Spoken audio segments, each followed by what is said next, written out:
Bonjour à tous, j'espère que vous allez bien. Donc, on reprend l'étude du traité Brachot. Nous sommes à la deuxième Mishnah. Donc, aujourd'hui, on va traiter des passages particuliers qu'on est censé rajouter dans le texte du Shmoneh Esrei, donc de la Hamida. Et on va voir que pour certains passages, les lieux où on va les intercaler vont faire l'objet d'une divergence d'opinion. Donc, on commence. Mazkirin Gevurot Geshamim Bithiyat Ametim. Donc, on doit mentionner au sein de la Hamida eh bien, le passage qui rappelle les pluies, donc la puissance que Dieu a de faire, tomber la pluie, dans le passage qui s'appelle Mechayem Etim.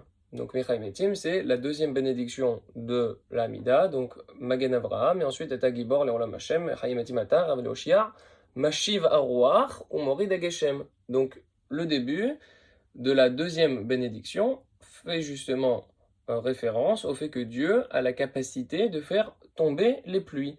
Donc ce qu'on appelle Gevurot Geshamim, donc les forces qu'a Dieu, les puissances que Dieu, pour pouvoir faire tomber les Geshamim, les pluies. Et donc ça, on doit les intercaler dans le passage qui s'appelle Mechayem Etim, celui qui fait ressusciter les morts. Par contre, on demande la pluie, on fait une supplique en ce qui concerne le fait que Dieu, s'il te plaît, envoie-nous la pluie, dans la bracha qui s'appelle Mevarech Hashanim, Birkat Hashanim, celui qui bénit les années. Rabbi Akiva il dit, Omra Beracha Revi'it, pardon, Ve'avdala Bechonen Adaat. Et on a dit que il faut aussi faire le texte de la Havdalah. C'est quoi la Havdalah? On va expliquer. Dans le Chonen Ada'at. Dans Chonen Ada'at, c'est-à-dire la quatrième bénédiction, c'est celui qui nous gratifie de la connaissance. Donc on fait le texte de la Havdalah, littéralement de la séparation, dans le passage qui s'appelle Chonen Ada'at, Dieu qui donne la connaissance. On va expliquer tout ça. Rabbi Akiva Omer, Rabbi Akiva il dit, Omra bracha revi'it bifnei atzma. Rabbi Akiva il dit que non, on doit instituer et intercaler une bracha en soi pour la Havdalah, en tant que quatrième bénédiction. Donc après Ata Kadosh, Baruch Ata Hashem Akel Akadosh, on doit dire, d'après Rabbi Akiva, une bénédiction en soi, rien que pour la Havdalah. Rabbi Eliezer Omer, Rabbi Eliezer il dit que non, il faut l'insérer dans la bénédiction de Modim, donc dans la gratitude que l'on doit avoir envers Hachem. Alors on va expliquer tout ça. Pour pouvoir bien comprendre cette Mishnah, il faut quand même, je vous conseille si vous ne connaissez pas toute la Mida par cœur, je vous conseille de prendre avec vous un sidour pour pouvoir bien comprendre ce dont on parle ici. Et il faut quand même avoir quelques références. Je vais essayer d'expliquer, mais il faut quand même avoir quelques bases. Donc on a dit que on mentionne les pluies, le fait que Dieu donne les pluies dans Mechaye Ametim. Donc on va tout de suite le voir. Ça donne ça. Ata Gibor, tu es puissant, l'Erolam à tout jamais, Hachem, donc Seigneur. Mechaye Ametim Ata, tu fais revivre les morts. Donc on est bien dans le sujet de que Dieu qui fait revivre les morts. Rav Leoshia, tu excelles pour sauver l'homme. Mashiv Aruach, Morid Ageshem. Donc en hiver on dit, ramène le vent et fais tomber la pluie. Donc on voit bien que dans la bracha donc ce qu'on appelle Birkat Gevurot, la bracha de Mechaye Ametim, la bracha du fait qu'on dit que Dieu fait revivre les morts, dedans, on intercale justement le texte qui rappelle que Dieu a le pouvoir de faire tomber les pluies. Aussi, on demande les pluies, c'est pas un rappel, mais on demande effectivement les pluies dans la bracha de Mevarech Hashanim. Vous voyez, il y a deux nosachim, donc il y a deux versions du texte en fonction qu'on est en été ou en hiver. Donc en hiver, où là on a besoin de pluie, on dit Barech Alenu Hashem Elokenu et Hashana Azot vet kol minet tevuata letova, etc. Et enfin ça continue, ça finit par Baruch Ata Hashem Mevarech Hashanim, qui bénit les années. Donc dedans, on va justement, dans ce texte-là, demander à Dieu à ce qu'il nous fasse tomber pour nous de la pluie, de bonnes pluies, afin que nous puissions avoir de bonnes récoltes.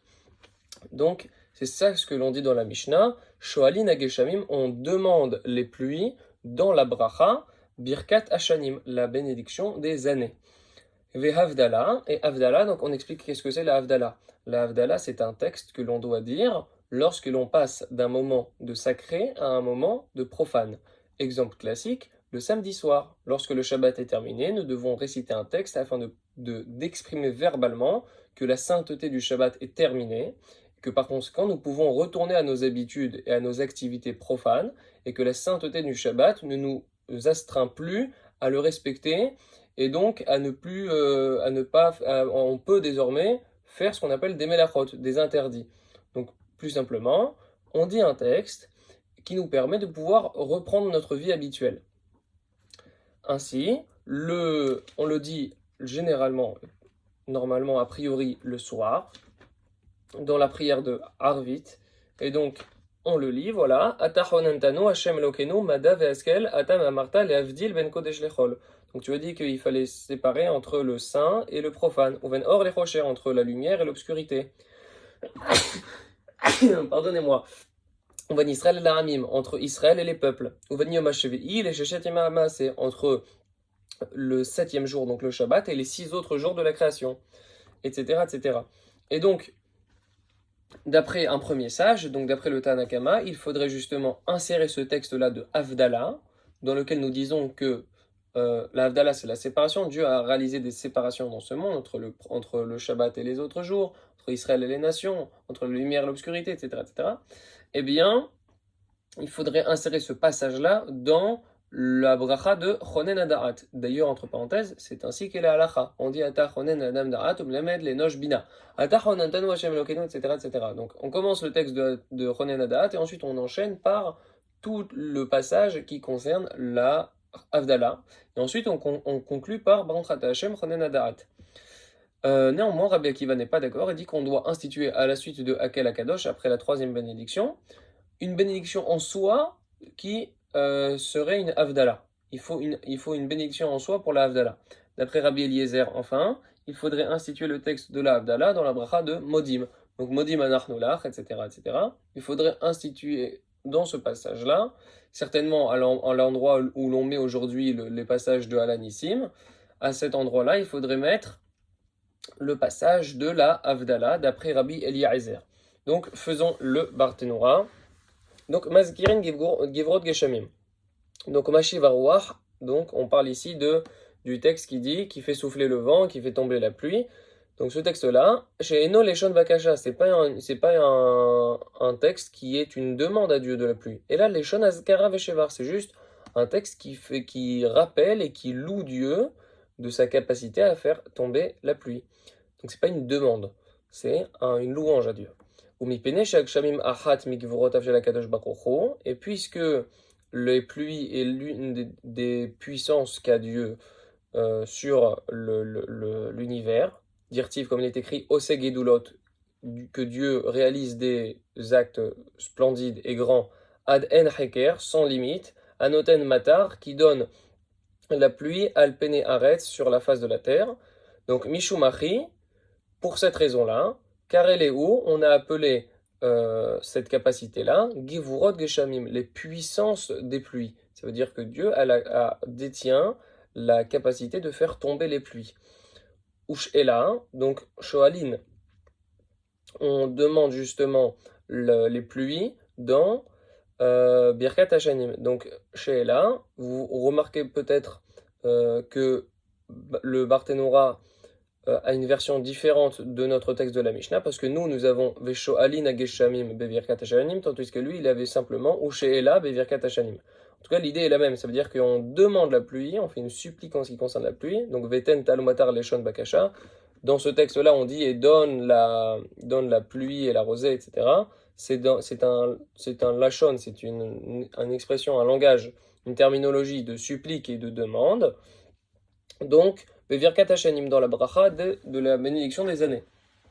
Mitor Shen Parnassa, Kevu Shelatan Bevirkat Parnassa. Puisque c'est une subsistance, disons, la pluie, ils l'ont institué, donc la tombée de la pluie, ça impacte sur les moyens de la subsistance. Justement, les sages, ils ont institué la requête de la pluie dans la bénédiction justement, où on demande à Dieu qui nous accorde les moyens de notre subsistance, ce qu'on appelle de la parnassa. Donc ceux qui ne savaient pas, la bracha pour la parnassa dans la Mida, c'est Mevarech Hashanim.